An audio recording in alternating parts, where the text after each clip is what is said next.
Hello everyone, magandang oras sa ating lahat. Welcome to my videos. Maraming salamat sa panonood at lalo na sa mga nag-subscribe. Thank you guys. At kung bago ka pa lang dito sa aking videos, huwag kalimutan mag-like, comment, share, and subscribe para updated ka sa aking mga bagong upload na mga videos na mayroong magagandang kasaysayan at halaga tungkol sa ating mga barya.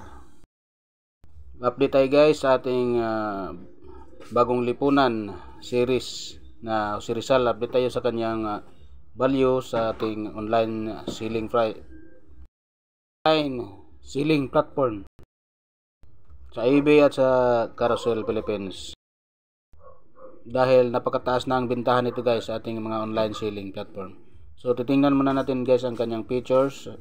Issuer Philippines, period Republic 1946, type standard circulation coin, year 1975 hanggang 1982, value 1 peso, currency peso 1967, composition copper nickel, 75% ang copper, 25% ang nickel, weight 9.5 grams, diameter 29 mm, thickness 1.9 mm, ang shape is round, technique is mild, orientation middle alignment, demonetized January 2, 1998, number 3748, ang reference number KM number 209, SU number 67, series 1975. At ito yung kanyang overs guys, coat of arms of the Philippines, Script Latin, may lettering ng Bagong Lipunan 1981, Bangko Sentral ng Pilipinas. Translation, The New Society, Central Bank of the Philippines. Engraver, Thomas James Ferrell. At ito yun ang kanyang reverse guys, front right missing bust of Jose Rizal, script Latin, lettering Republika ng Pilipinas, 1 peso Jose Rizal. Translation, Republic of the Philippines. Ang engraver nito si Thomas Ferrell. Age readed, Mint US Mint Denver 1906, US Mint San Francisco 1854 ang kanyang date.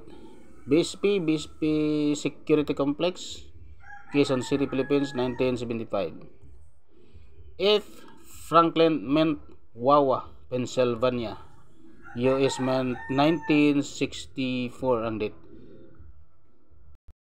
Comments, according to the Crows, the coins minted in 1975 without mint mark were either minted in US Mint 30 million example or 30 million pieces. Saka ito yung 1981 guys, mayroon 25% at mayroong mintage na 7,944,000 pieces. May fine siya na 18 pesos, ang kanyang very fine 39 pesos, extra fine 48 pesos, at ang about uncirculated is 51 pesos. Mayroon ding proof ito guys na 0.6%. At meron siyang example na 1,795 sa kanyang fruit coins. So galing yan guys sa innomista.com sa ating source of information.